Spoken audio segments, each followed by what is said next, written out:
warahmatullahi wabarakatuh. Saya dan teman-teman akan menjelaskan sejarah singkat bangsa Indonesia pada masa kependudukan Jepang. Pada masa ini, kaum pribumi menjadi kaum rendahan, karena Nusantara jatuh ke titik nadir kehidupan, sehingga peradaban dan karya Indonesia sudah tidak ada lagi. 1 Maret 1942, kapal pengangkut militer Jepang mendarat di Teluk Banten untuk menaklukkan Batavia. Batavia ini merupakan pusat pemerintahan Belanda dan pusat militer negara-negara sekutu yang jatuh ke tangan Jepang. 3 Maret 1942, Belanda menyerah tanpa syarat kepada Jepang. Kemudian pada masa ini, runtuhnya Hindia Belanda yang menjadi puncak keberhasilan Jepang menguasai seluruh daerah Asia Tenggara. Jepang mewujudkan mimpinya membangun Antrium Timur Raya. Masyarakat Indonesia tidak mengetahui bahwa segala kebaikan Jepang merupakan senjata untuk negara Indonesia. Maret 1942, Jepang membentuk pemerintahan sementara yang disebut Militer Indonesia, yang pusat pemerintahannya berada di Jakarta untuk mensosialisasikan kebijakan Jepang terhadap Indonesia. Salah satunya pada Gerakan 3A pada tanggal 29 April 1942. Kemudian, Juli 1942, Jepang membebaskan tokoh-tokoh nasional yang ditahan Belanda, yaitu Soekarno dan Muhammad Hatta, dengan tujuan untuk mengambil hati bangsa Indonesia agar Jepang dapat menguasai seluruh Asia. Mengapa demikian? Soekarno itu lebih mementingkan waktu karena Soekarno itu lebih menunggu kepastian dibanding janji-janji terus yang dijanjikan oleh Jepang, sehingga janji tersebut contohnya seperti status untuk warga pribumi yang sebenarnya Jepang itu masuk karena orang-orang menunggu kepastian dari Soekarno. Nah, di situ Soekarno lebih mementingkan waktu dan sampai Soekarno itu membuat sandiwara dengan Hatta karena di saat itu posisinya lagi genting, sehingga dengan adanya rakyat mewakili memiliki kebimbangan dengan adanya pilihan untuk menentukan siapa pemimpin di Indonesia pada saat itu, pada penjajahan Jepang.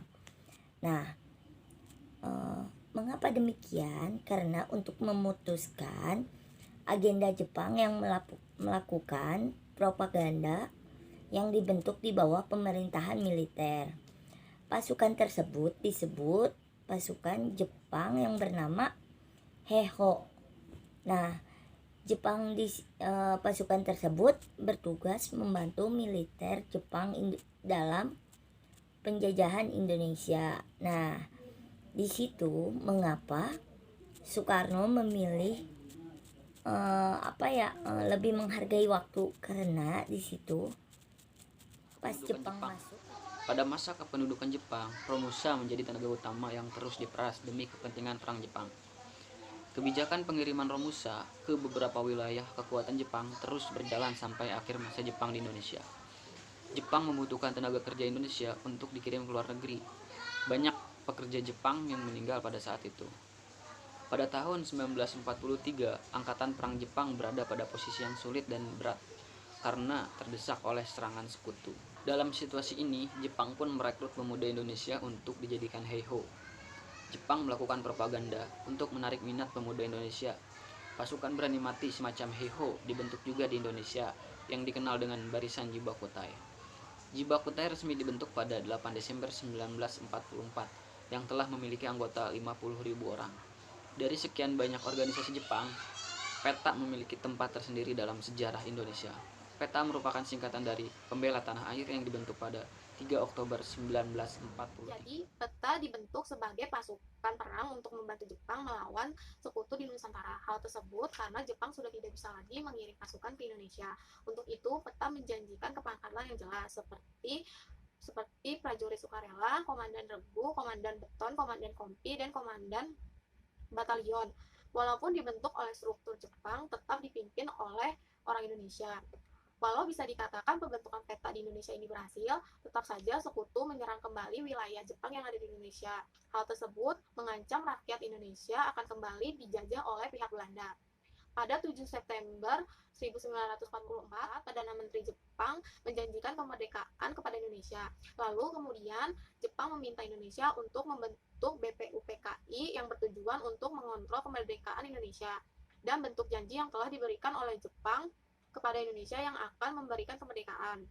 Pada 1 Maret 1945, BPUPKI terbentuk dengan anggota sebanyak 69 orang. Lalu, pada 7 Agustus 1945, BPUPKI ini dibubarkan karena telah berhasil merancang Undang-Undang Dasar bagi Indonesia. Kemudian, BPUPKI ini diganti dengan PPKI. PPKI ini bertugas untuk mengesahkan pembukaan dan batang Undang-Undang Dasar 1945. Lalu, Jepang mengundang petinggi PPKI dan berjanji untuk memberikan kemerdekaan kepada Indonesia pada tanggal 24 Agustus 1945. Tetapi di sisi lain ternyata Jepang sudah berada di ujung tanduk kegagalan. Lalu pada tanggal 6 dan 9 Agustus 1945, Jepang dibom di Hiroshima dan Nagasaki. Hal tersebut membuat Jepang meminta damai pada tanggal 15 Agustus 1945.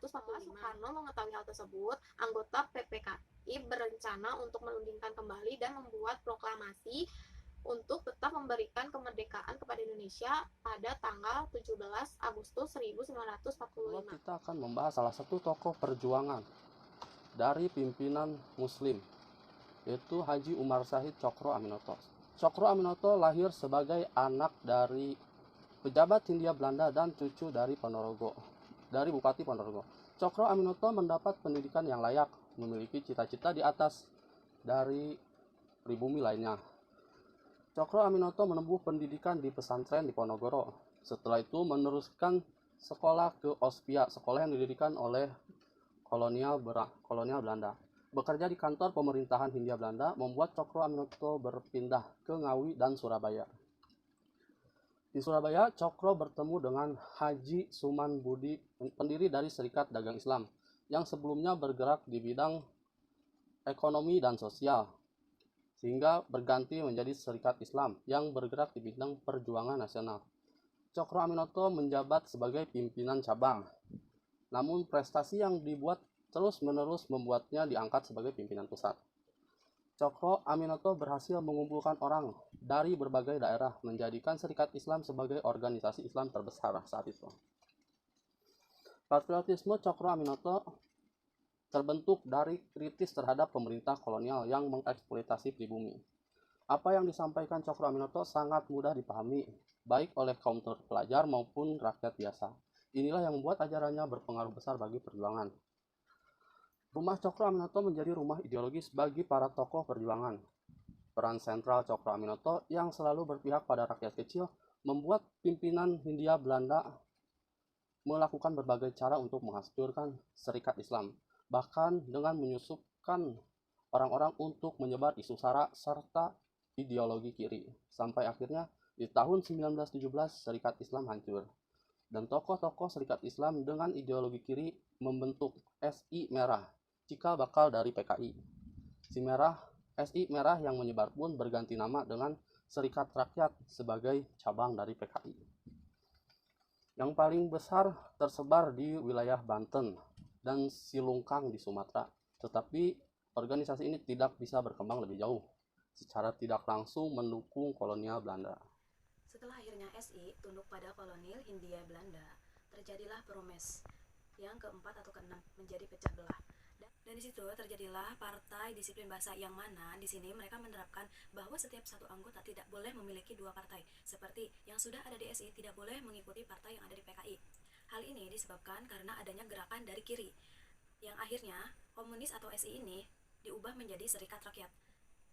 Setelah itu terjadilah penangkapan Cokro Aminoto, yang mana di sini ternyata telah terjadi pergerakan atau pemberontakan terhadap Hindia Belanda. Ternyata ada perlawanan dari salah satu ulama yang berada di Garut. Mereka menentang tentang adanya pajak tani. Itu terjadi tahun 1914, yang mana disebut dengan Scandal of Bilingbe. Dan di situ ternyata sudah terlihat jelas bahwa memang bukti tersebut mengarah pada mereka yang memberontak. Lalu setelah itu Cokro Aminoto memberikan nasihat yang mana beliau berbicara seperti ini.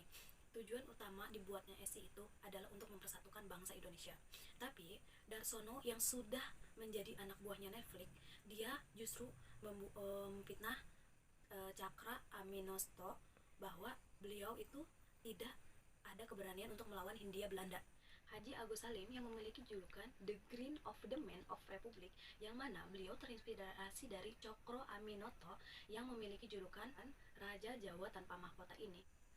Dalam masa diplomasi atau juga disebut dengan Musdul Haq yang artinya kebenaran di daerah Sumatera Utara pada tanggal 8 bulan 9 1884. Haji Agus Salim ini adalah seorang anak jaksa kelas atas pada masanya, dan beliau bersekolah di LLS khusus orang-orang Eropa. Jadi di situ beliau belajar tentang bahasa-bahasa asing.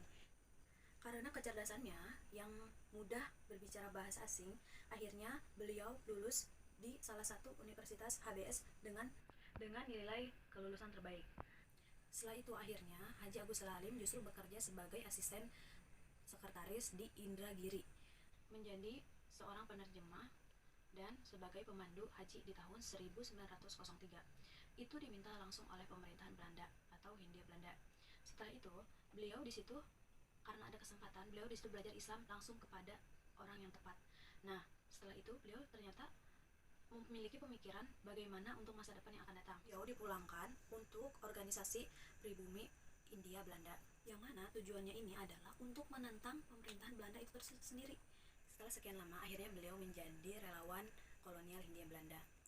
Nah, setelah sampai akhirnya beliau tersadar bahwa terinspirasi dari Cokro Aminoto, yang mana prinsip Cokro Aminoto itu membuat